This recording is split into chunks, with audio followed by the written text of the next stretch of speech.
All right. So what we're gonna do, I'm gonna do my tier list for 4.5, just overall for basically. This is gonna be. I'm gonna take it from my perspective, how I play against, and how everyone at my level should be playing. So take the, and I'm also gonna give some input on like, also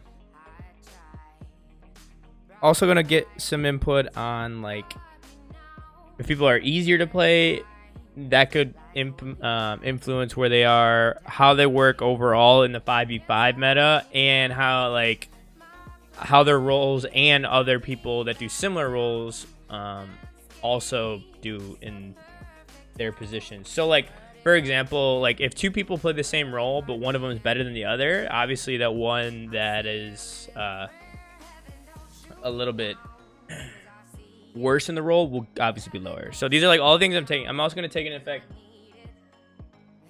mind you, literally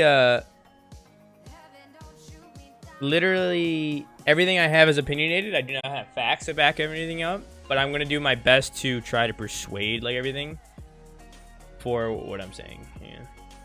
So here's how I was literally just about to go into it. Okay. So these are, if I might make like another tier. I'm going to put a tier. I think this is fine. I'll explain kind of how I go to the tiers. So obviously S tier is like pick slash ban. Okay, so these people are going to be like, if you're not banning them, you should have them on your team. Okay, that's it. That's literally it. They're just too good to ignore right now. There's too many good things about them.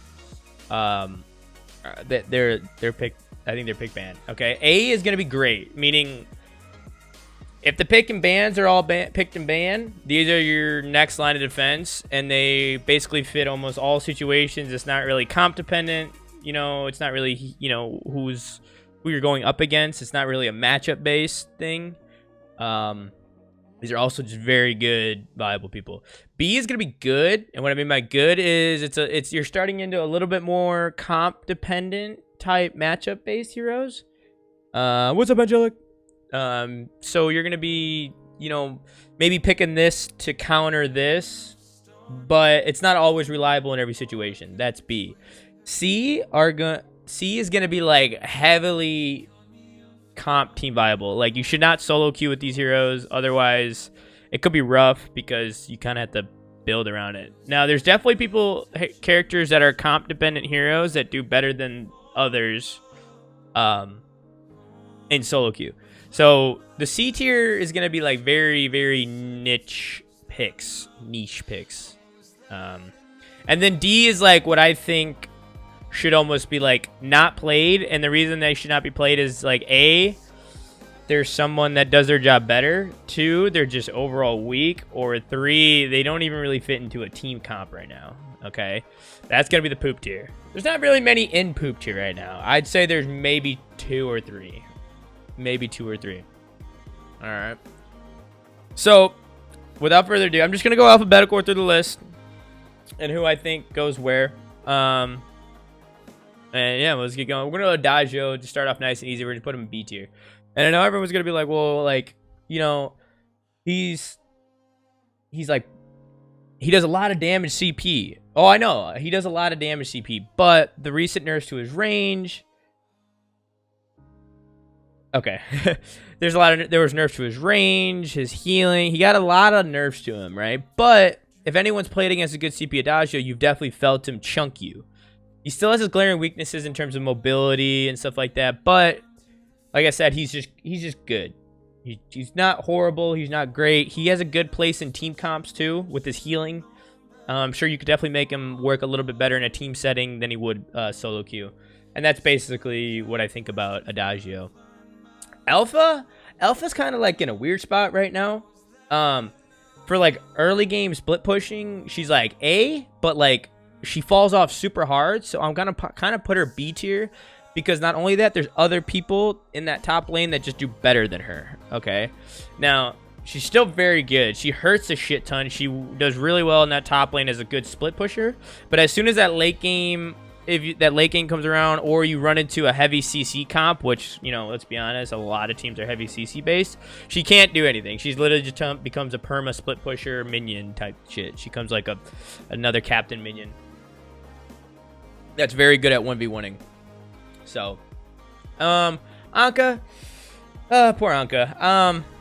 I really liked her. I thought she was in a good place. In the right hand, she was deadly, and in the wrong hand, she was a potato.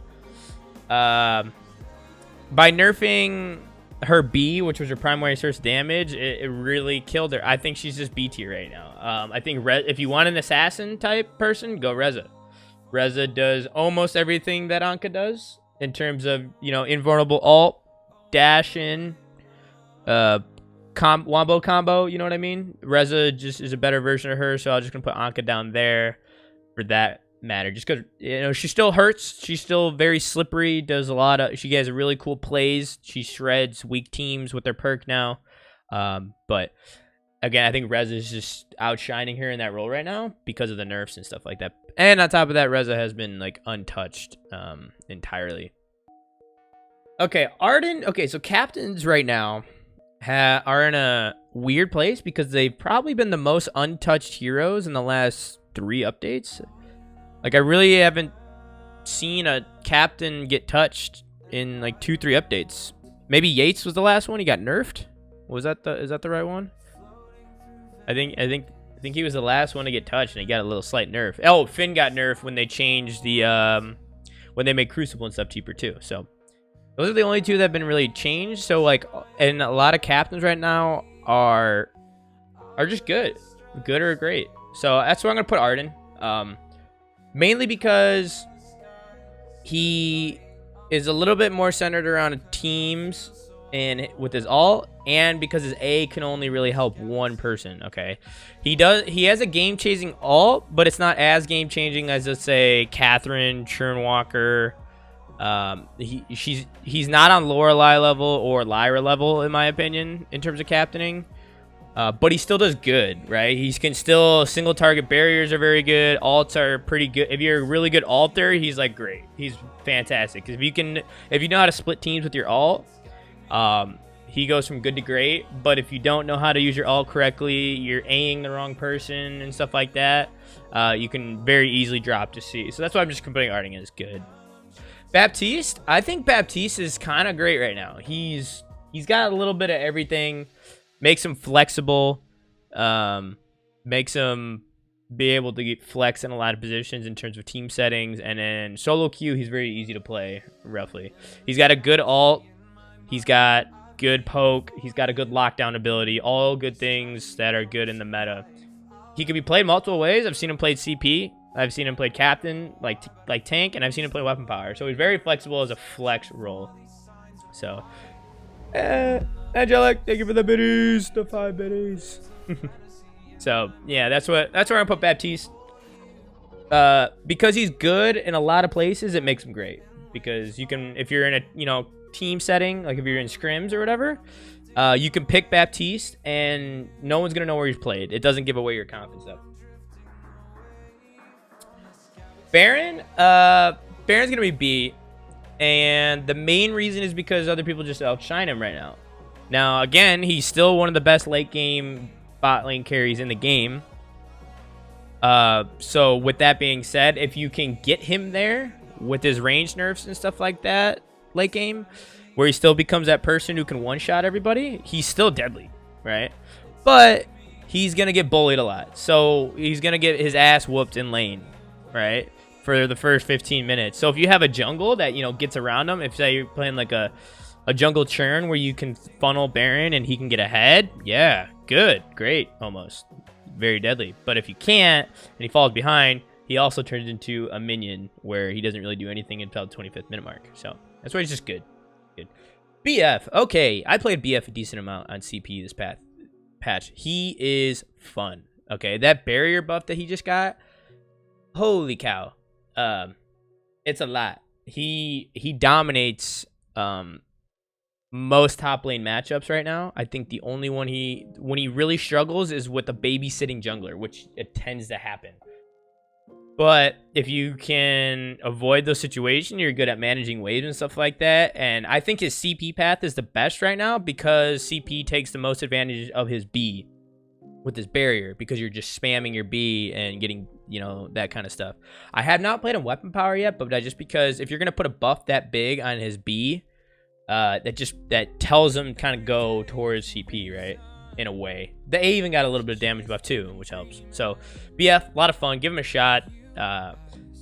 There's tons of builds out there for him. A lot of them are like a Shatterglass, Aftershock, BM type build, or you can even do a Spellfire. I did a Spellfire Frostburn one, which was a lot of fun. It's very toxic, a lot of damage. It's, you know, it combines the B, gives you the burn and the slow on his B, which is pretty toxic. Okay, so Kayn. Kayn's another between the good and the great area. So I'm going to put him here, but what I'm going to do at the end is kind of rework it from the top to bottom basis. Kayn is still great because of his pure damage potential. He's not pick ban like he was, but his basics still scale. His A still can take half your health away. I've seen it in the late game. He literally A'd our glaive once, and the glaive health literally went halfway down from 1A. So he's very good late game potential, but he just requires a lot more skill now. So I think in the right hands, he's deadly. In the wrong hands, again, he's going to be a potato. But not many heroes have that passive scaling damage like he does, so he gets the great because there's also not that many bot laners right now that have that scaling. There's two that really do, and it's Gwen and Silvernail in a way. Catherine. Okay, Catherine. A tier for sure. She didn't get changed. We know how toxic she can be right now. Her bubble is ridiculous. That's the biggest issue right now. Her bubble and her perk got nice little buffs last update. She's not, I wouldn't say she's pick ban, but she's goddamn close to it because of how easy she is to play and how good she is. All right. I didn't forget to turn my light on. Now I look pretty. Anyways, yeah. So ease of play is a big thing here because Catherine is so simple, right? You hit your A as many times as possible and you stun people. You hit your B to deflect damage, and you hit your ult when there's a ton of people around. It's a pretty straightforward kit, right? So because it's a straightforward kit, all you have to do is do it. There's not really positioning and stuff involved. They're not like high IQ. So because of that and the fact that she's good, you know, lockdown stun, game-changing ult. Her B does actually serious damage if you play her with some CP items in the jungle. Like, she's just so good right now. She still struggles against some people like Vox. Some people have been trying to play Skye against her because that was the natural counter back in the day. Just Skye kind of struggles in my opinion. But definitely Vox, because he doesn't hit her that hard with the bounces and stuff. Doesn't really reflect and stuff like that. So those are some options that you have against her. Celeste. Okay. Celeste is going to be weird. Is it going to be on YouTube? Yeah, one, my videos are always saved so you can view later. And two, I'll export this to YouTube for you guys. For sure. Okay. Celeste. Okay, she's been getting hammered lately, but she still has a good kit. That being said, she's going to be like A tier, like here. Okay. The thing is, she still has 8 range, which is huge. 8, or was it 9 range? Might be 9 range. I think her A is 9 range. Yeah. 8, 9 range, whatever. She still has a good level 8 power spike. She still has AoE range stun. And she still has a global ult that can, you know, still do insane amount of damage late game. Because of her kit, you know, like I said, with the range and the poke and the stun, she's always going to be somewhat good unless they absolutely just torture scaling, which they've been kind of doing. But, like I said, if you're comfortable with her and you can get through that, you can get, you know, to 2-3 items pretty safe, hit your power spike, you can still have huge impacts on the game with Celeste, okay? The other reason why she's kind of lower is because of the rise in Scarf. Scarf kind of took her position with his buff, and yeah, and Warhawk's buff.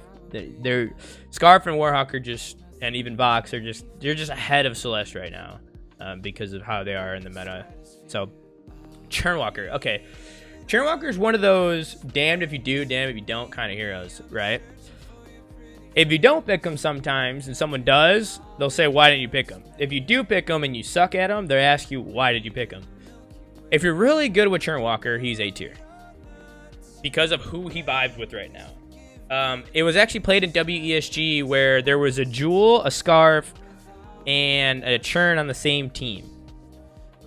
Churn landed some hooks, and then all of a sudden you saw a Scarf and a Jewel out come at the exact same time. The entire enemy team got destroyed.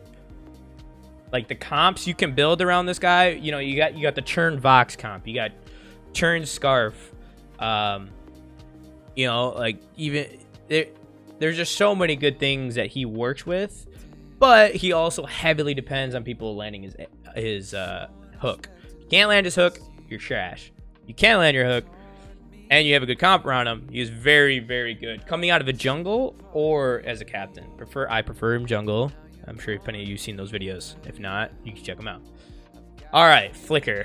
Flicker is one of the lowest in the game right now, in my opinion. I think he's C tier because he still has a decent kit. I played him last patch a little bit.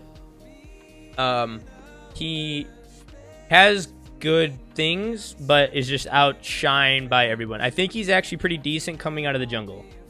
He still has a really strong gank that if enemy team struggles with vision, he can take over the game from there. But, you know, if there's a good team with good vision, he gets taken advantage of pretty easily. So, and again, there's people that just do his job a little bit better. Like, you know, maybe like a Nara, in my opinion, is a better Flicker right now. You know, you have an ult that speeds up people. Your B or A slows, you know what I mean?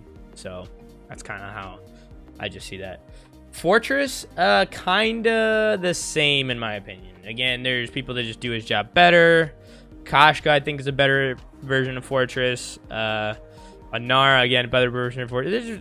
They're just good. Like, Fortress still has one of the best ults in the game in terms of putting bleed on people that can get popped into percent damage and stuff like that. But I think he's definitely more geared to around a team setting where you can plan around his ults rather than a solo setting where that's not as common. Glaive is like a high B tier. Whoops, I'm gonna put him in front of Alpha. I'm joking for those. So Glaive right now is very good and good. You can't really go wrong with him. He's got, again, one of the strongest ganks in the game, good damage throughout the game and everything, but he's not flashy. You know what I mean? You know what he's gonna do. You know how to kind of defend it against it. But his presence still makes it known. So he's a very good B, in my opinion. He's not great. Again, I just think his damage, he can get taken advantage of if people know how to bait out his A or wait for his A. If you can, he can't really do too much, right? If you know how to stay outside of his range or get yourself out. If you can position correctly, Glaive kind of struggles. And that's why I kind of put him as high good. Grace is also another high good. I would actually put, you know, I'm going to start organizing as I go. I'll probably put Dodger like right there. Grace is another good one. She's very flexible. She can be played top. She can be played captain. Some people tried her jungle.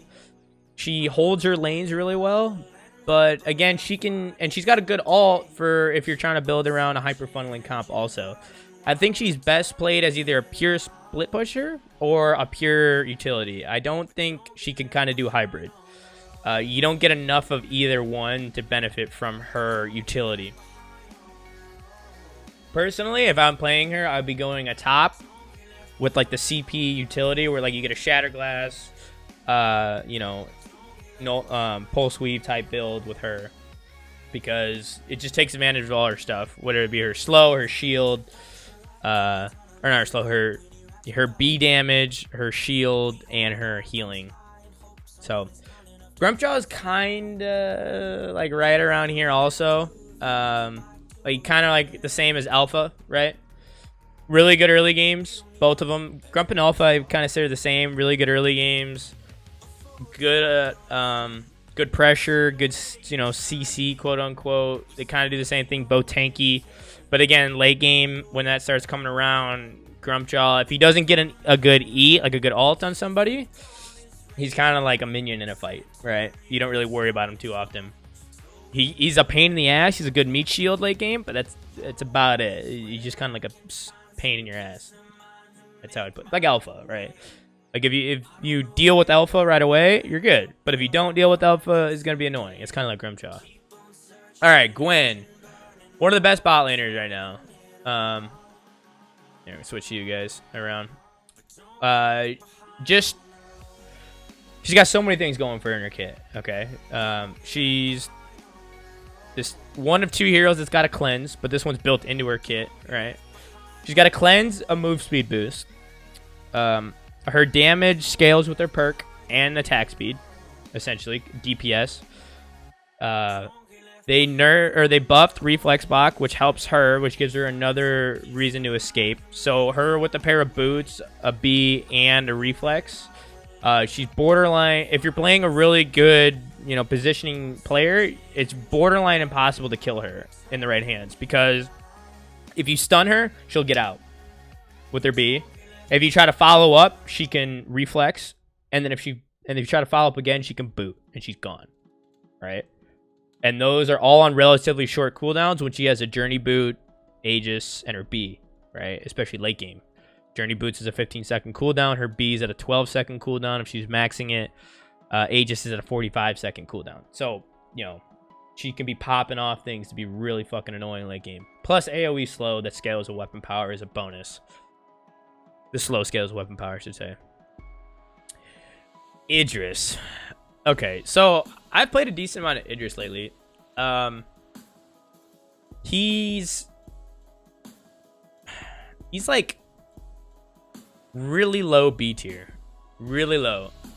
I wouldn't put him in team viable because he's not.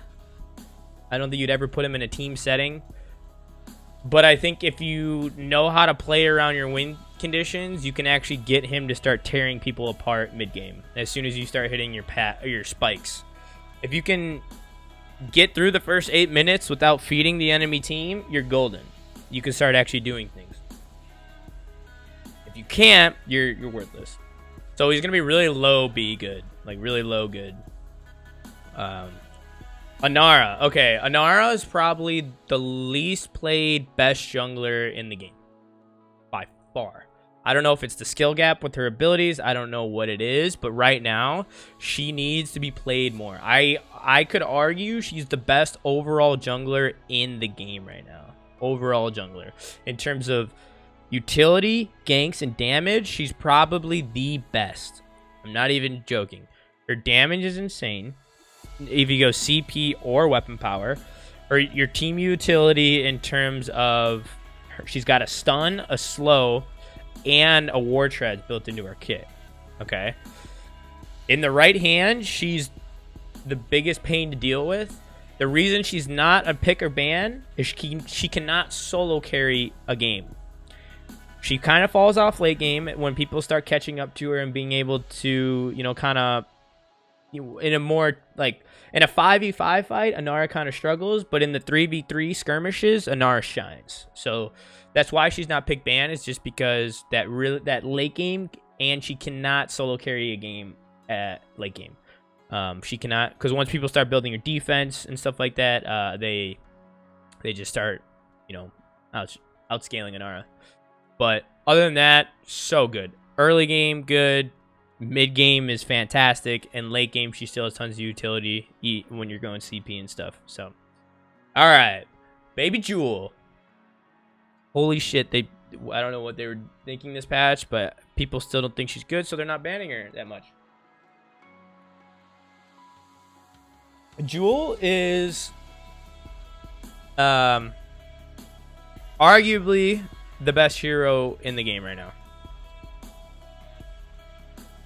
So, if you guys don't understand how Jewel works, her passive is she takes 35% reduced damage from the 35%, right? Is that? I'll double check to make sure the 35% is correct. I just want to be absolutely sure here. I just passed her. So yeah, 35% is the exact one. So she takes 35% less damage on the front and sides. Okay. She's had that for a while now. So if you're facing somebody and they hit you, it's not going to hurt at all early game. Now, if you guys don't know what happened in the patch notes, they buffed her base defense and base shield. You know what that does? That also buffs her perk, because defense and shield, in a way, have damage. That's damage reduction. So by buffing the base, they're buffing the perk. Her early game tankiness is disgusting. You can't touch her early right now. The only way you beat her top lane right now is if you camp her with 2 ranged heroes. Like if you're running like a Kestrel Scarf, that is the only way you really win that top lane early. And you better not let Jewel get ahead, or else she's going to start chunking you with her B.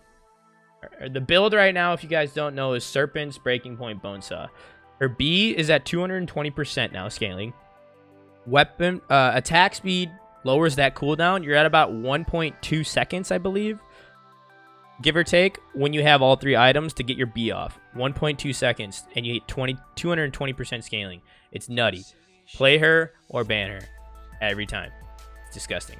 All right, Kensai. This guy is close to comp dependent, but he's also good. He's no different than... He's like a better Idris, in my opinion. You're going to be a minion for about 10 minutes. And then if you can get your 3 items and get a team behind you, you can, especially into tanky comps, you can get serious scaling and damage off. He's got reliable abilities, but again, he gets absolutely cucked by CC with no way, like built-in way to avoid it. So that's like basically all I have on Kensai. He's pretty simple. You understand how to play him. You know where he fits. Very good comp dependent if someone's running heavy tanks. Kestrel. All right. I love the buff to Kestrel. So there's a couple things they did with Kestrel. First, they gave her a nice little damage buff, which she already was doing good damage anyways. They gave her a little bit of utility buff by the move speed duration. Is that a little helps? But what they also did is they fixed that horrid stutter between her A and her auto attack. When she has her Bonesaw, she feels so smooth now. If you hit your A and then auto, it feels so much crisper and clean than it did the patch before. And I was even testing it. If you have a Bonesaw and a weapon power infusion, your auto attack and your A almost hit at the same time. So say you hit your A, your auto attack is about like right here behind it. Right, so it's like A, and then here's your auto attack, and they hit the target. So it's like do-doom.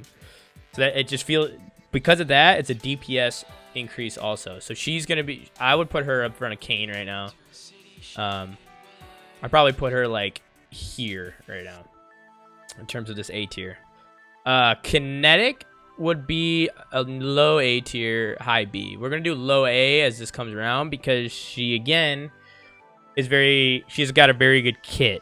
Okay, she's one of the few bot laners that have a stun. She's got a dash. She's got a good ult that was buffed not too long ago, right? But there's just people I think that outshine her. Like I said, Gwen, Kestrel, Kane, I think are just better than her. That's why she's going to be a lower A, but she's still very good in the good hands. But not too much to go into for kinetic details. Kashka is like probably like, I'd say like there. She's got a great early game, great invades, just really reliable, easy to play. But again, late game, her fall off is so hard. She falls off like a brick or an anvil, off a cliff. That's just basically it. She's got good mobility and stuff to get away if she wants to do early game invades, good damage. But then late game, she's really only good for trying to catch somebody out in a 1v1 and try to burst him down. But if she doesn't, she's kind of worthless. All right, Cruel. Okay, so I got to play with him a couple times. I played him only CP, and I played against him. Some people ran like a utility Cruel on us, and then someone ran... I haven't seen a weapon power ran yet. So that being said, seeing the CP, he's just good. He's not anything special. He's not he can't early game fight yet anymore. He just can't do it in a 5v5 setting. So you're kind of doing nothing until you get like 1 or 2 items. And it doesn't fit Cruel's forte because as soon as you're getting 1 or 2 items, everyone else has 1 or 2 items. Usually that means boots, and if people can kite this guy, you're screwed. Now, if you find a way to get a couple ganks and get ahead, you can try to steamroll. But if you don't steamroll, you become a minion late game, and you're trying to catch people out. It's just really rough for him. He does not have a good window of opportunity. Let's call it that for Cruel. All right, my boy Lance, one of the most rewarding heroes to play right now, and he could be flexed. Okay, so he could be played top lane or captain. I prefer him captain right now because he's got so much in his kit. It's high risk, high reward on almost everything, and if you play him correctly, he's absolutely devastating to teams. He's got a root, he's got a stun, he's got, when you overdrive his B, you have a reflex block built into your kit. So he's just got good tools, and then he's got good mobility with his ult that allows him to position very well or avoid things. He's just got a lot going on for him. He's got good damage too. And so he's just good all around, right? You could play him top. Serpent's Mask Tension Bow is what I recommend, and then you can find your third item. I like Breaking Point. You don't have to go Breaking Point. Some people just go, you know, like a Sorrow Blade or something like that, or they try to go crit. I don't know about crit, but yeah. Or maybe, yeah, those are kind of the stuff. All right, Leo. I think he's about here right now. So what people don't realize, everyone was whining and moaning about Leo. Honestly, Leo was right where he needed to be if he was released like this. Honestly, when he was released, I didn't think he was that bad. People just didn't know how to play him. Then they overbuffed him. But he was still a potato because people still couldn't play him because I literally saw VG Silvers go 0-7 on this guy. So he still has a decent skill gap because, you know, you can't just go running in like a madman expecting to kill everybody. You actually have to chain your abilities and manage your perk and stuff like that. So he's just good. In the right hands, he's great. In bad hands, and again in VG Silvers, I've literally seen him just look like a complete monkey. So that's about it. I wouldn't say he's comp or team viable. His ult is still good. Hard to block. It's not possible to block. You got to predict him. But if you're good at positioning, you can avoid it. Okay, Lorelei right now, with some of the heroes that are coming up, is insanely good. Again, AoE slow, ranged AoE stun, and a cleanse built into her kit. These are all really good things with our people. You know, they love their CC. And she synergizes incredibly well with people like Scarf, Warhawk, Vox, you know, just people like that. Her synergy with those heroes is insane. And that's about it. She's just great. Like, she could be put in jungle to have strong ganks as a second utility. I've seen her play top as another utility also. Another flexible hero that can go a couple different ways, however you want to play her. Lyra, same exact area, like right around here. This chunk of captains right here is so good. I'm going to do this right now. Like, so good. Lyra's no exception. I'll probably, because she's a little bit more team-oriented, I'll put her right in front of Lance. Again, AoE healing. Her B stops movement abilities. An ult that can get them into the back line, right? She's a slow built-in in her auto attacks and good poke early game. So she helps her mid laners get through. She helps anti-dive comps, which also helps dive comps, because if she ults in and then uses her B, it helps people or just prevents people from peeling. There's just a lot going on with Lyra that just makes her so good. And in the right hands, probably one of the best captains in the game. Magnus. Okay, I'll put Magnus right around Celeste. I'm going to put Leo below these two. And put... Okay, so Magnus and Celeste are almost exactly the same at this point. AoE... No, not AoE. Range stun. Ult that blows people up. A that's ranged. And with the good skill and good CSing, he's still a big bitch to play against. His damage nerfs are unfortunate, and he still suffers from not having mobility. But if you can position correctly, get ahead in the lane, and learn how to line up ults and time your ults correctly, guys, stop burning them 2 seconds into a fight. Holy cow. That's the most annoying thing ever. Like, oh, look, their health is like at, 10%. Hey, Magnus, you gonna... Oh, wait, you already burned your ult. That's like the worst feeling. If people can do those things, you can take advantage of Magnus a lot better. Maline, I still think is A tier. She still has the kit that's insane, but it's not pick. I don't think she's picked ban anymore. She's just great. She still has, you know, she still has a slowing auto. She still has a scaling auto attack. She still has an empower auto attack.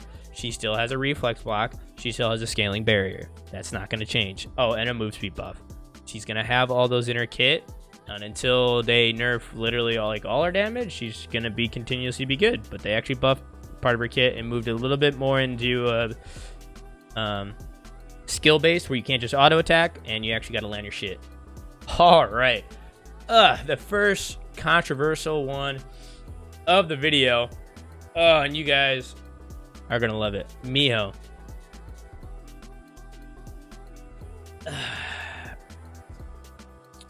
B tier hero. All right. Now I'm going to let it simmer a little bit while you get ready to write your angry comments. Okay. Now I'm going to explain exactly why, after talking to probably the best Miho player in the game. If you don't know who that is Norris. Check out his VG Guides YouTube channel. Shout out. But it has come to our conclusion at the high tiers with good captains, Miho is a potato. It also has come to our conclusion that in the mid tiers, like tier 7, tier 8, tier 9, with captains who can't block stuff, she's S tier. That's why she's B in our books. Okay, and let me explain this why. Miho's entire kit is based around her keen stacks. Keyless for what's up, cracks? Okay, her keen stacks and unguarded. Okay, now there's only the way she gets them, as you remember, is through abilities, right? You're never gonna use your A to apply stacks. You're really not, because if you use your A and you're not popping unguarded at the end, you're not gonna get it refreshed and you're probably gonna die. Shut up, cracks. Now you have your ult, right? Your ult puts 3 stacks on everybody, and that if you got 3 stacks on someone, that's your chance to go in with your A. However, no, shut up. However, if you block her ult and no one has stacks on her, on anybody, she's absolutely screwed. Yeah, crack, shut up. Okay, so Miho, like I said, if you block her ult, she's potato. Now her B, no, I'm not there yet.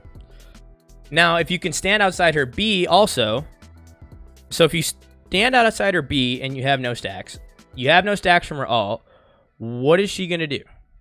Nobody bans Jewel. Literally everyone bans Jewel, cracks. I don't know what you're talking about. Have you played this update? Like, she's like first ban right now. Unless you're in like tier 8, tier 9. She's like banned in every single game I'm in. Jewel's banned all the time. Yeah. That's just a fact. She's like, what? What are you talking about? Anyways, back to the Miho thing. Yeah, because no one knows how to counter Miho. And this is why I'm explaining to you small brains that Miho is not very good. No, he's absolutely trolling at this point. Miho, like I was saying, if you block her ult and you stand outside her B and no one has stacks on them, her ult has like a 40-second cooldown. If there's a team fight that breaks out, she literally can't do anything. Literally can't do anything. Right, she can't go in with her A because she'll die.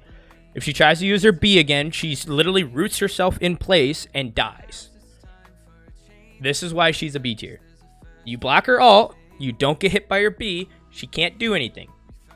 That's it. You just reflex the shit. That's all you have to do to beat Miho.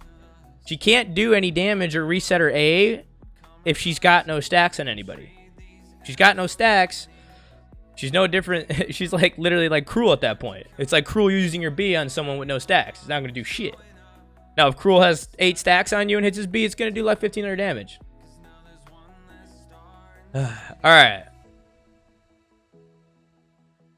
Miho CP become backline carries better, or I have never seen her played CP, and her scaling and ratios just aren't great.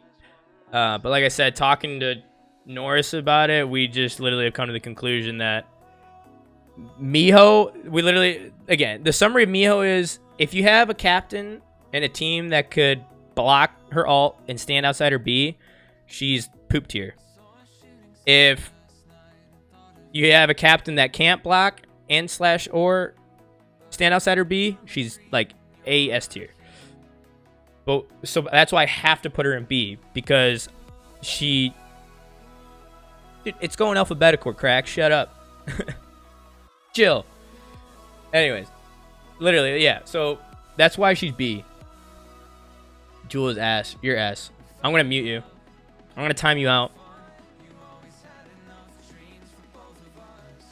The other thing about her is that she can't win lane either against any of the good top laners, but that's just a whole nother part. Ozo. As much as I love this furry little bastard, he's still like, his B is just bad. Okay, now if you rework this guy's B, he's like low A tier, high B tier. He's just, his B is probably the most worthless ability probably in the game. It's just like,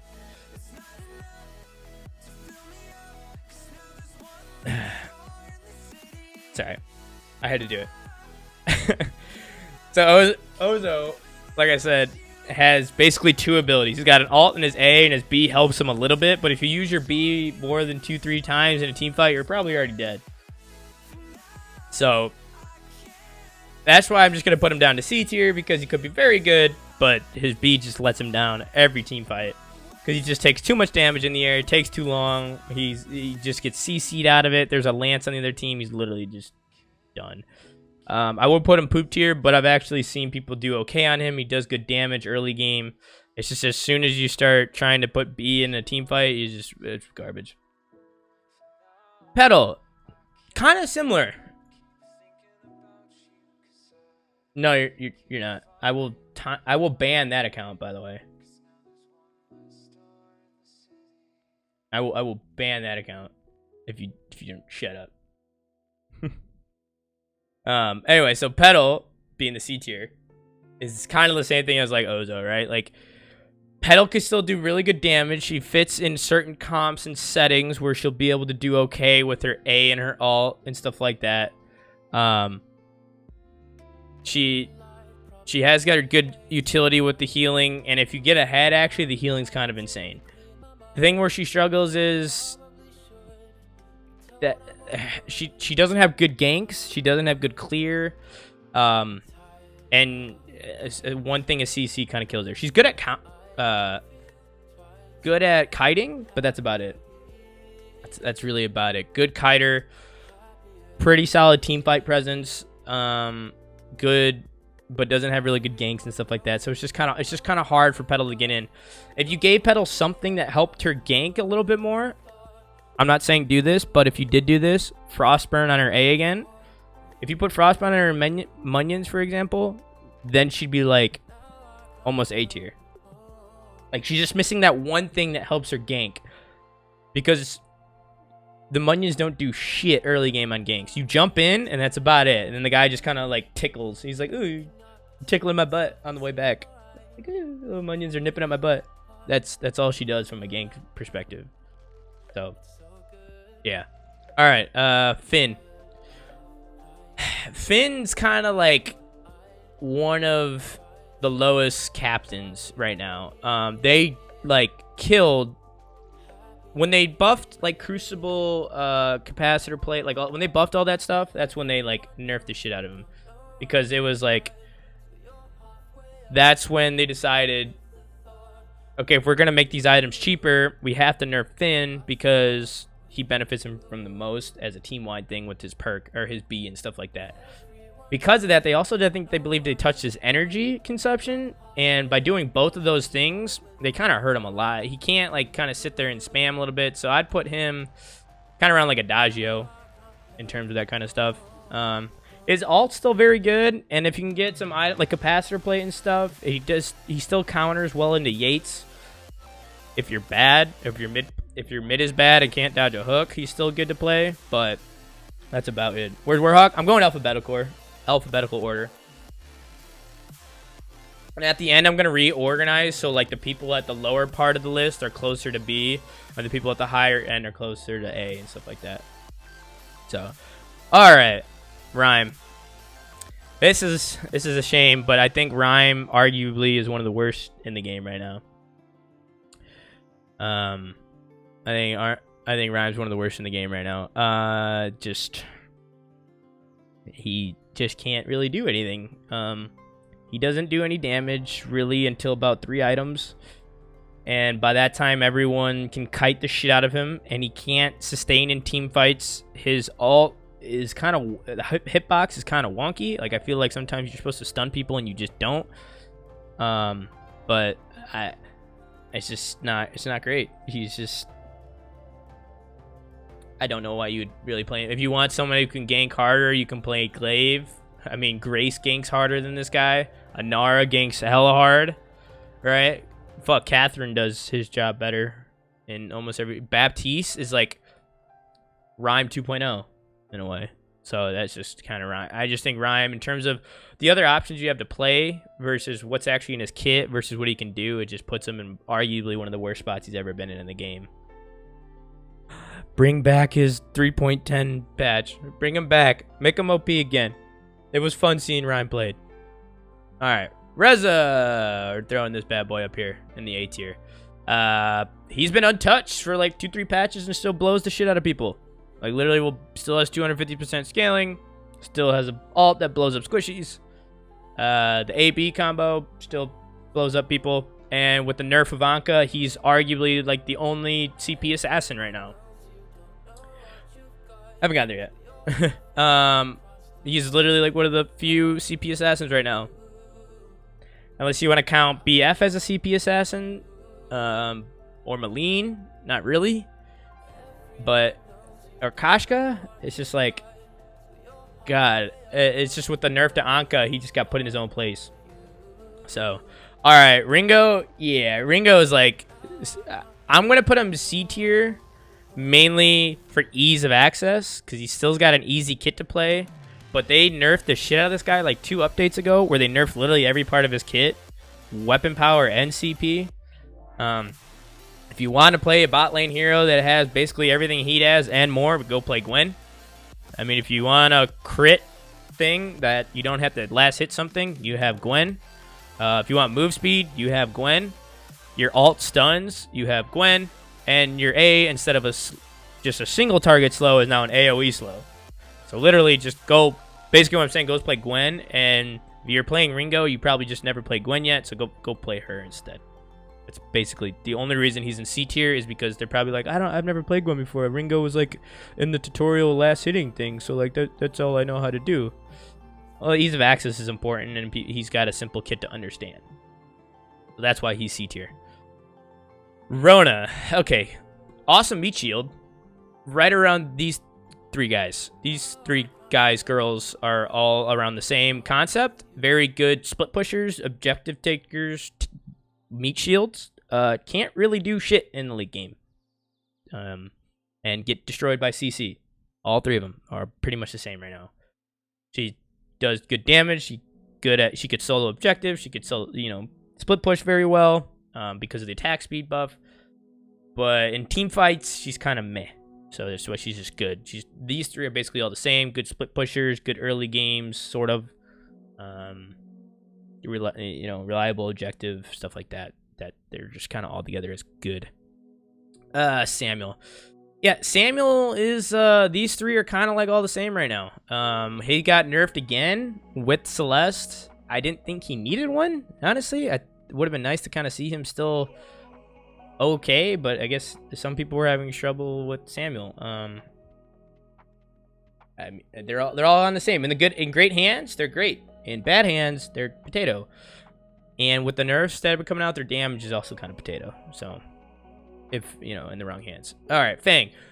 Still A tiered. Like these like line of captain carry type people up here that I got going are all kind of the same. He dominates almost every lane he's in. He's got good stun. He's got good base damage. He's got a good ult if you know how to time it, conjunction with everybody else. I think he's best played top or captain because he's just so good at winning lane. His barrier is really toxic because basically he just gets better with tank. He doesn't even have to build offense. Hear that again, he does not have to build offense even when you're in the top lane. Maybe an aftershock I could see, but that's about it. All right, so honestly, I'm gonna put him C tier, like a high C tier, because when I say comp and team viable, if you can build a snowbally comp and build around a Saw split pusher, you actually fuck people up. I've seen it done before. If you can get a good 4 that's a good snowbally comp early game, and then have Saw split push the entire time, where every single time there's a fight, you're gonna lose a turret. They have to address that, and if you're like, say you pick a 4, like a team of 4 that's gonna win every 4v4. I don't know what that looks like, but say you do this, right?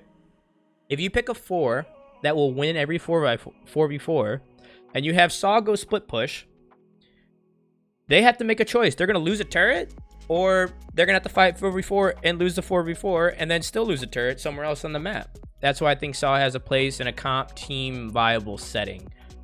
Solo queue, not really, because no one's building around a Saw. And that's why he's comp team viable.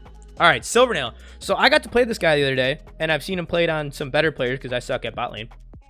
But this guy has got some really nice buffs. He's got some really nice buffs. I kind of forgot how his perk worked because he hasn't been played in such a long time. But after rereading how it is, that half-second buff is huge. If you guys don't know how his perk works, he basically takes 2 auto attacks or whatever the hell it is, like the piercing shot, quote unquote, every 4 seconds. However, that got reduced, but that gets reduced with attack speed. Okay. So yeah. Oh, dealing 30. Yeah, follow up basic attack, dealing 35% damage. Okay, so yeah, it's like another basic. You know, you see what I mean. Okay, so that 0.5 seconds translates to the entirety of the game. So his usual build is Sorrow Blade, Poison Shiv, Bone Saw, Breaking Point. You have 3 attack speed items, so I don't know, I'm not sure what percentage it reduces the cooldown of it by. It's not in the stats. But let's just say it reduced it to, before it was at 4.5 seconds. Say that attack speed reduced it to 2.5. The difference between a 2.5 and 2 seconds with his perk, with DPS, with those 4 items is a big deal. Especially when you start weaving in his B. So if you hit someone with your perk, you auto attack, you hit someone with your B and stuff like that, you have a 2-second window before that comes up again. They're almost dead, right? So he's also got the highest utility of any bot laner. He's the only bot laner with a slow, a stun, and a silence. So really good in a comp team setting if someone can get on him and play him well. And he's really fun CP. So, all right, Scarf. Got some nice loving this update. Nice loving this update. A lot of quality of life improvements. So Scarf's A got buffed in terms of how fast that fireball gets shot out of his little mouth.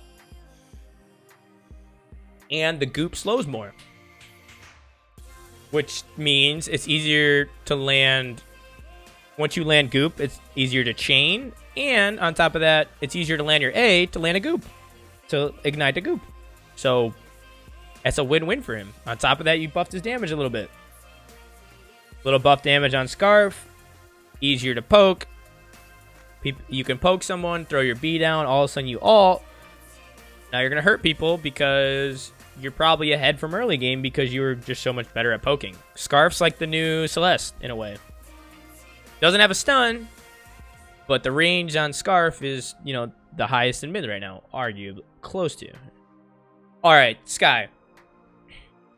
I'm gonna be honest. So many people are playing Sky right now just to counter Catherine. Okay. I'm gonna just put her high B.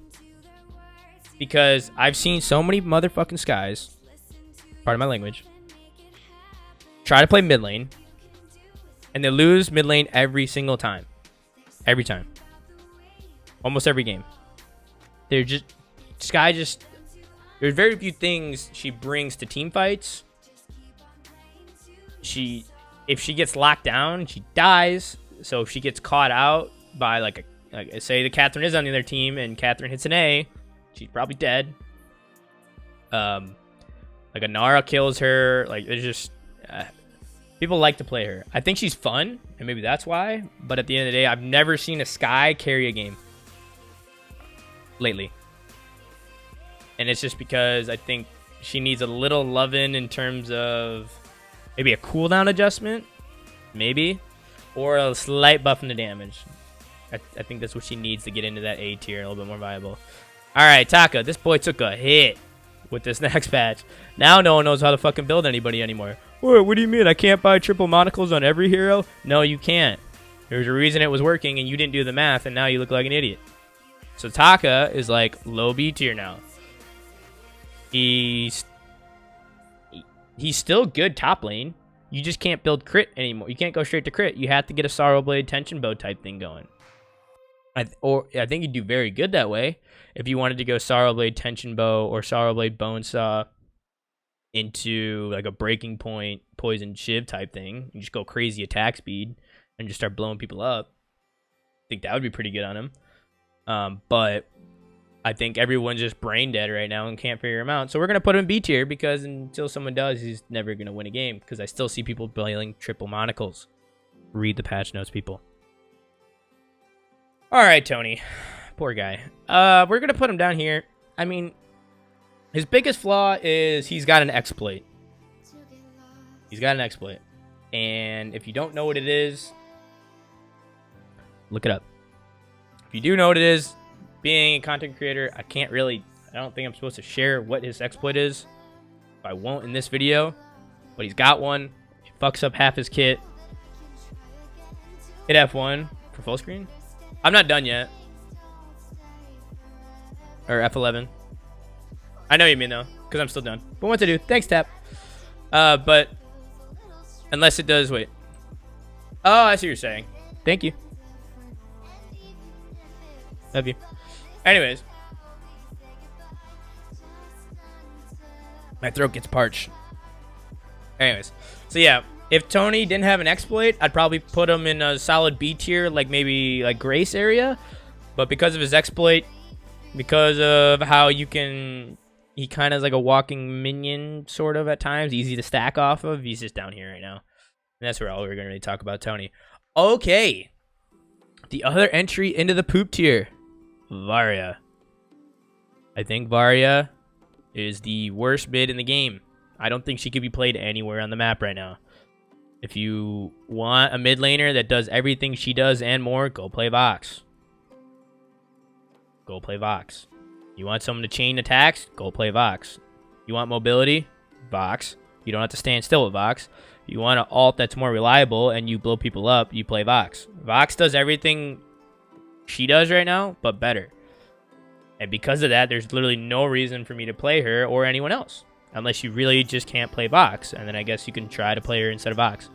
But in my opinion, if you are literally replaceable in every way, shape, or form by another hero that's better than you, you belong in poop tier. That's kind of how I designated it.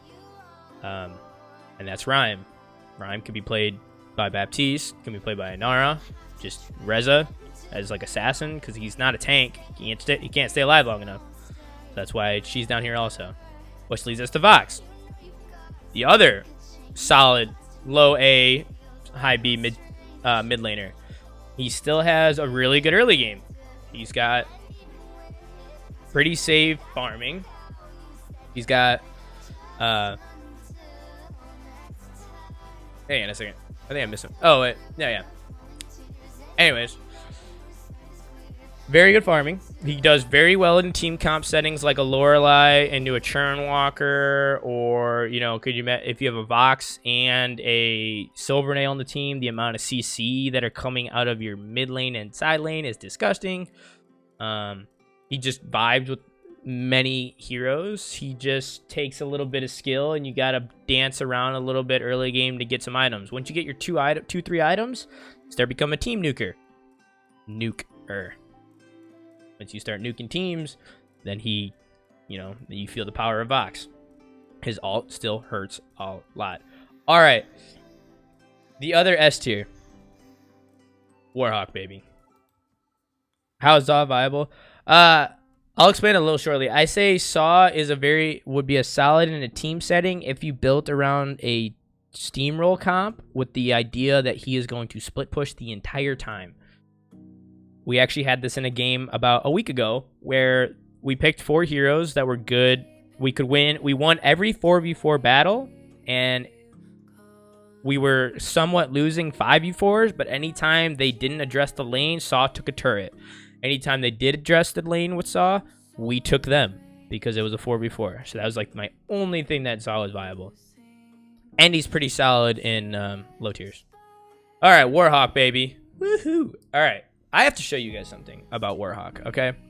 If you guys don't understand how busted this little rabbit is, rabbit, whatever he is, let me show you something really quick. Let me know if you think this is fair. Let's watch this. This is a clip I got the other day against Old School. Now, Old School is on Miho for the first time, so give him some slack. He doesn't really know Miho. But look at the range on Warhawk right here, okay? And let me know if you think this is balanced. This is literally early game. This is 1 minute and 47 seconds into the game. So I have a Crystal Bit and a Book of Eulogies. Literally watch this toxicity of this range, okay? Like, look at this. Look at this A range. That auto attack range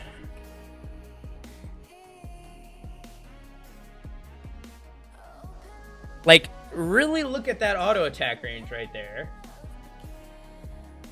That I'm literally hitting him right now. 9.5 range. That's insane. Okay, I have more for you to show you. Okay, let me show you another clip of why this guy is absolutely busted right now. And if you guys aren't playing him, you need to start playing him because he decimates teams, absolutely destroys them. Okay, this is from someone else. Okay, what? Look at the ult, right? Like,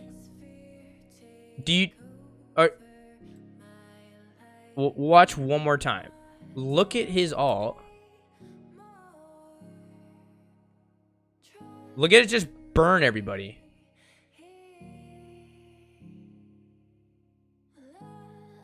Like, he didn't even get touched. The minions did more damage to him than anyone else on the other team. Churn didn't even crucible? What is he gonna crucible? What is there to crucible? Maybe that stun? He's still dead.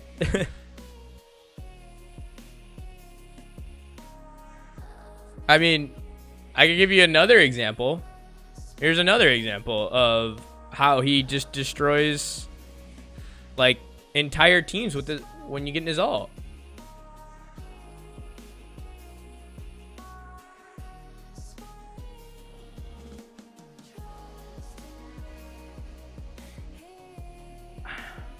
Like, there's just...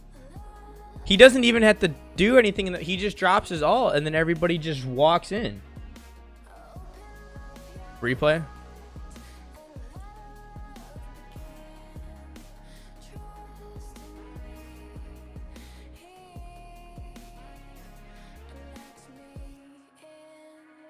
Okay, so... They can't go backwards, but they do try to go... Like, Vox is dead. Adagio's walking through it right now, loses half his health. Then Miho lands, like, oh my goodness. They're all dead. There's, like... You just drop one of these ults that just cut off an entire path, and then everybody's dead. in this fight. They can't really do anything. That was a PBE match, so that's why you have 2 scarves and stuff like that. So it's S tier. Absolutely, he's S tier. He's got 9.5 range. His alt got buffed. His A got buffed. I think his B is like the only thing that didn't get buffed. Literally every part of his kit does damage. He's almost more broken than Jewel is right now. Anara's the best jungler in the game right now. The best pure jungler in the game. Hands down. It's not even really close. All right, Yates. Yates is gonna go like right under Churn if I can get him there. I just want him right under Churn. Okay, he's gonna right there. Yates is still great because his poles are toxic as fuck, especially with brain dead people who can't dodge them and people who can't play Finn well. That being said, he also got a couple nerfs and energy, so he can't be as spammy as usual, but in the right hands, he's still toxic. Actually very good coming out of jungle. If you've ever tried playing jungle, jungle Yates, he can camp turrets very well. Help your bot laner out. Pretty simple to play. He's got good ganks too, because he can gank you from across the map with his ult. So if you think you're 1v1 and you think you got to win, and all of a sudden Yates comes and jumps on your face, it's a good gank. Speaking of good ganks, who got this hoe? She's going to be low A because she's still very vulnerable, but her damage potential and early game spike is toxic. Yeah. I'm going to reorganize a little bit to show you like order and stuff from literally top to bottom. These two just right now are like the strongest in my opinion by far. But Yova, good weapon power, good CP, really good team coordination hero. On top of that, has a really good early spike. As soon as you get journey boots, you start running around the map and stunning the fuck out of people. So she's got that going for her. She's got a really good mid-game spike as soon as she gets her 2 items, whether that's CP or weapon power. Most people go weapon power now. But her big, obviously, weakness is if she doesn't have an ult up, if she's got no escape, really, when she goes in. And that's when you exploit her the most. Okay, so let's reorganize a little bit, and I'll just recap. So Jewel and Warhawk by far, like, just kind of just busted. Jewel's early game tankiness, 220% damage on her B is disgusting. Roams are just never seen a Rona. I'll go over everybody again. I'll explain you why. Warhawk, 9.5 range that scales with both weapon power and CP on his auto attack. Is all slow and burn, and they do burst damage and burn over time damage that both scale. His B is a AoE stun that could be planted to help cut off or save himself. His A helps him poke and helps him escape as his mobility. He's got so much in his kit that it's just incredible. Can I play rank? Yeah. I wasn't gonna I'll probably play 1 or 2 games with her, or today. If I can get her, I can get her, but I don't think I will. Gwen, arguably the best bot laner in the game right now, has been for a while because of just her kit. AoE slow, that scales. She's got a cleanse. Reflex got buffed, so she's got another escape tool that's more reliable. So now with boots, the new reflex buff, like the cooldown timer and her B, she now has another escape option that's more up. That's up more often. Anara, like I said, arguably the best overall jungler in the game, pure jungler. She could be played CP weapon power, but in terms of gank strength, clears, utility, she's got a slow, she's got a stun, she's got a war treads, she's got good ability to escape and invade. She's good at stealing objectives, like buffs. And her damage output is like really good, but like I was saying, her only issue is the late game where she can't win a game by herself, but she can get you there definitely.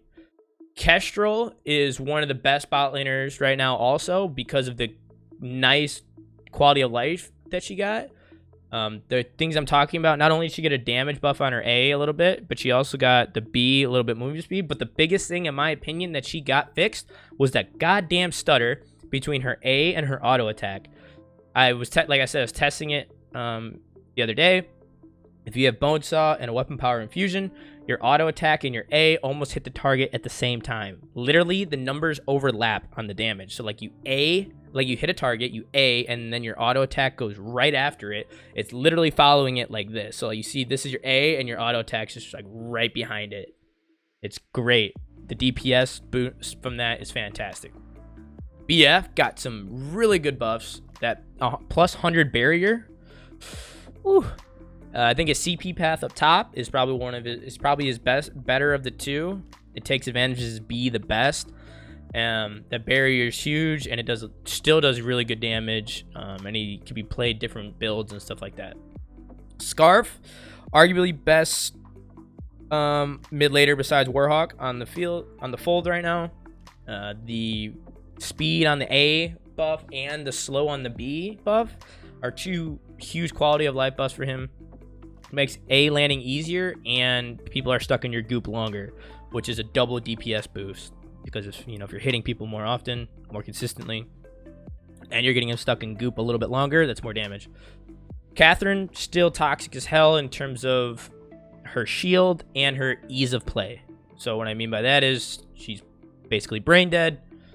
You don't really have to think. You just hit your A, walk up to someone, stun them, hit your ult, and that's about all you do. You don't have to do any thinking, but she's also very good, so that's why she's that high. Lyra, arguably the best captain in the right hands with her B, her heals, and her ability to run and or dive. She has anti-dive. She has dive because she dives with her ult and drops her B. It's anti-peel in a way. And in your auto attacks, obviously slow and have good poke early game, help your mid laner out. Lance is another one of those high reward type captains, and I think he's more of a captain now than top laner just because of the pure amount of top laners we have right now.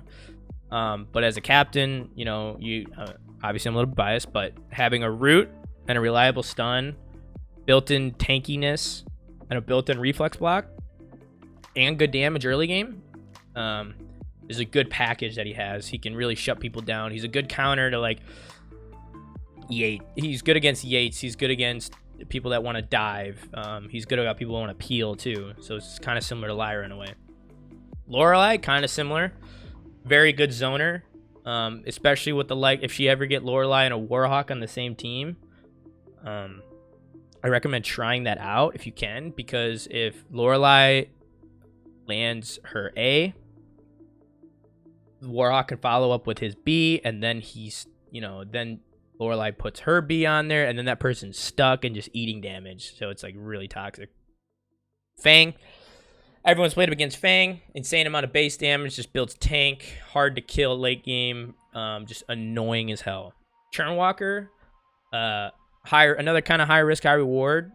If you play him in the right comps, if you get him with like a Scarf, if you get him with a Vox, the alts and the burn together, they just melt teams once you land a couple hooks.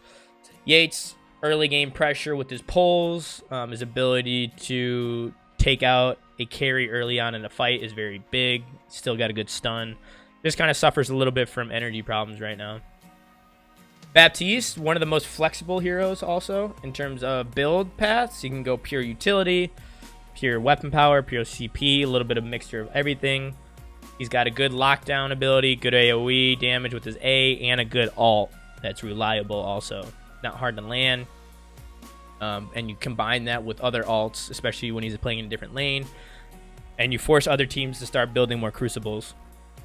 Kinetic is still in a good spot because of her kit, in terms of she's got a dash that helps her avoid, stuns and stuff like that. She's got a stun and stuff in her kit. People play Kinetic. She still has a stun in her kit, and her ult can still hit you from 1.5 miles away. Maline, shift away from S tier with the small nerfs, slight buffs. It makes her a little bit harder to play, but if you can play her correctly, she still will mess you up. Reza, the only pure CP assassin in the game right now. Like, After the nerf to Anka, if you want to get that get in, alt people, blow him up, get out, he's the best one at his job right now. Anka with the nerf just kind of took her out of that.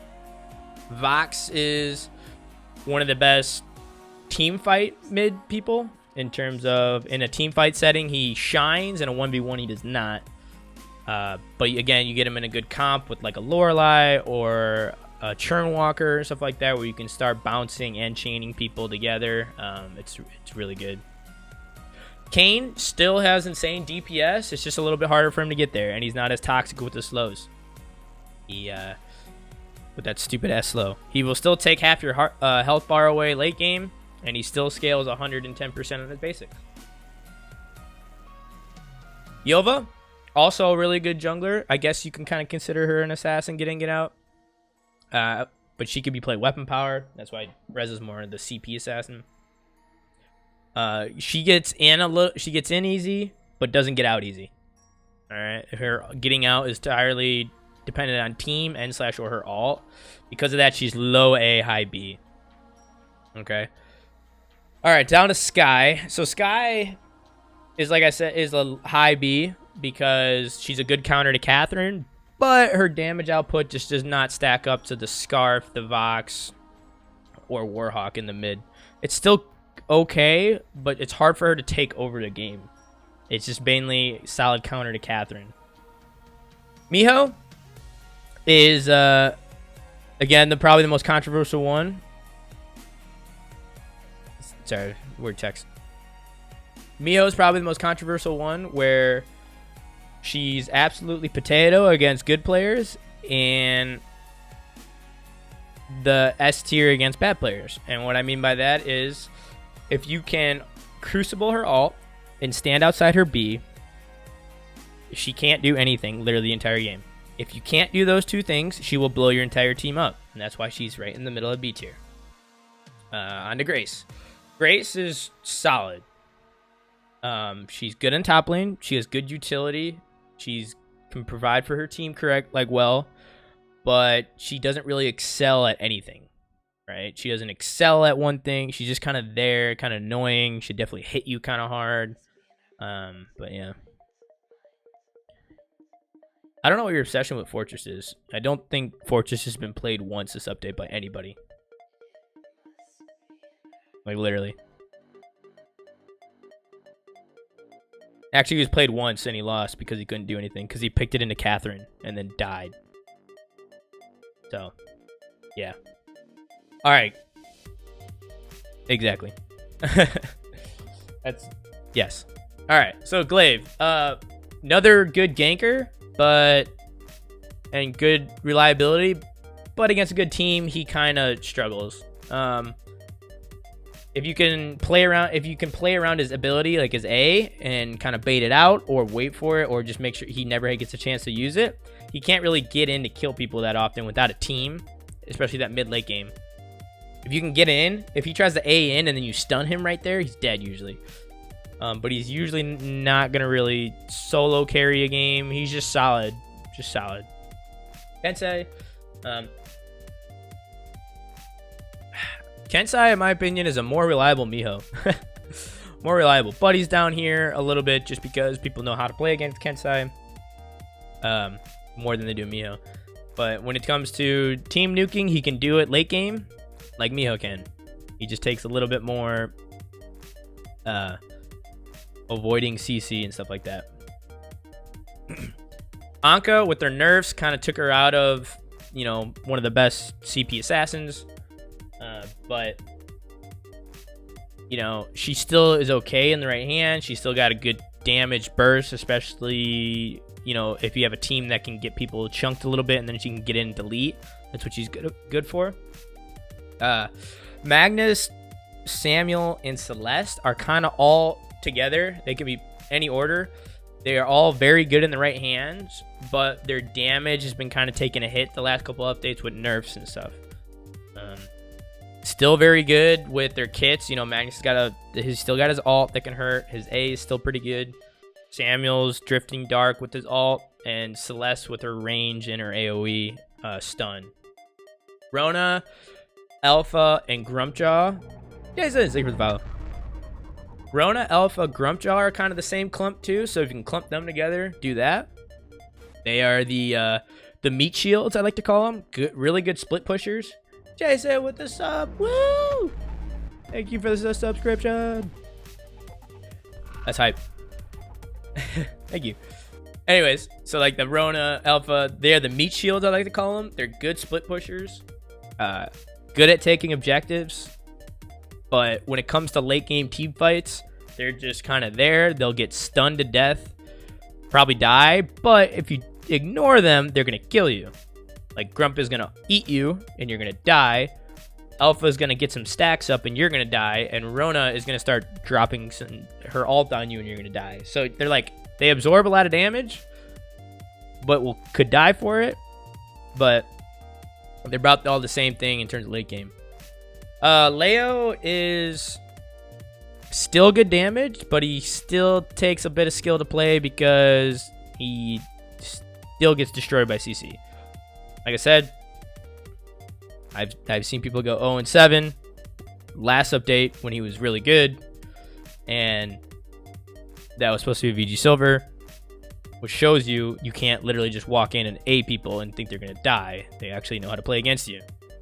His ult is still very good in terms of it's very difficult to block, but he's just good.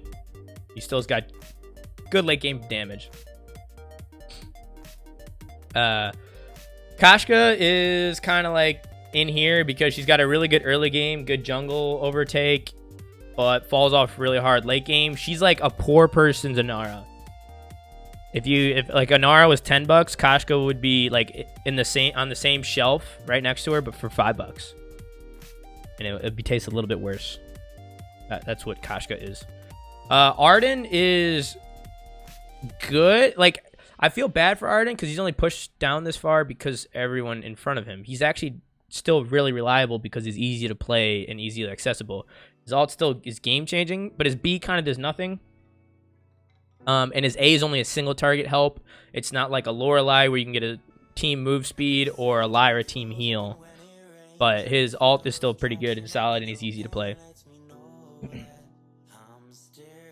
Baron, on the other hand, is still one of those late game. If he can get to the 20-minute mark, he's good. But if he can't, he's kind of potato. Adagio's kind of the same. He's got some solid damage in his CP path, but other than that, he can't really do too much. And his captain path is just okay. Again, Lyra outshines him everywhere in the captain path. Finn got hit with a lot of nerfs recently, and some energy problems now, so he can't be as spammy. He's still very good in terms of he can team buff defense, got a good ult, and he's got a stun. So Cruel's low B. Like I would put Cruel, Idris, and Taka kind of all together. Good mid games, but early games all bad, and late games all bad. Like when people can, one have vision, and Idris either one. I've seen good weapon power and CP played, but they're kind of all the same as really low B, where they have a place if you build around them really well. They have solid damage output, but they're not the most reliable.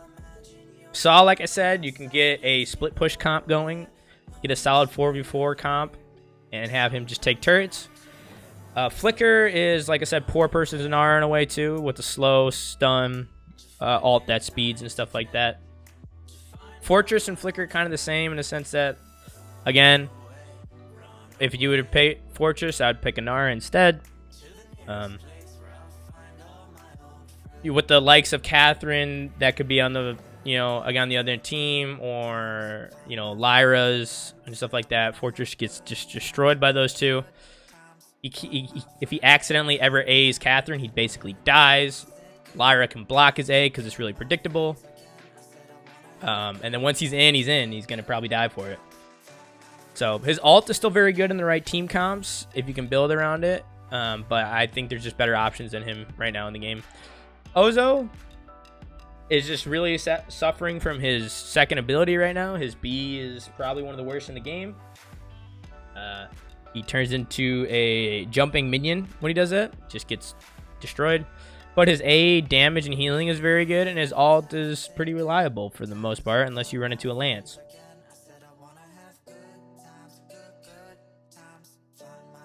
Okay. Tony is suffering from an exploit right now, and on top of that, he doesn't really have. He's again Catherine. So, if you take all these into consider, if you take away his exploit, he probably goes up a little bit, but then Catherine just kind of does everything. Catherine's tankier, more reliable stun, alt silences is just a little bit better. And the poop tier is Rhyme and Varia. Rhyme just doesn't really have anything over him. Baptiste does Rhyme's job. Reza does Rhyme's job. Maline does Rhyme's job. They all do Rhyme's job 1,000 times better than he does. He can't. He's not an assassin. He doesn't do enough damage. And his sustain, whenever they nerfed his barrier, they fucked that up. And then Varia is literally the worst version of Vox in the game. If you want team bounces, go play Vox. Like I said, if you want an ult that hits everybody, play Vox. if you want mobility and you don't have to stand still, play Vox. So because Vox outshines Varia in every way, shape, or form, I don't think there's a reason to play Varia. Because if you ever want Varia's abilities, Vox has them all and better. And that's kind of it.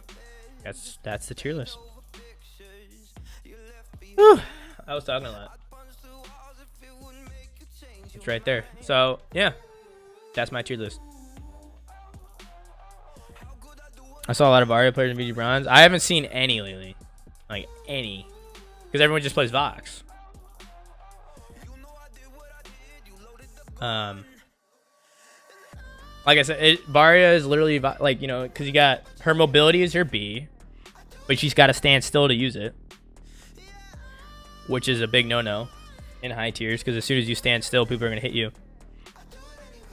Her ult is kind of hit or miss. It's good in team fights, you know, which that does, but this one does, you know, more damage. And her A is, you know, his A, roughly. The bounces. That's basically why.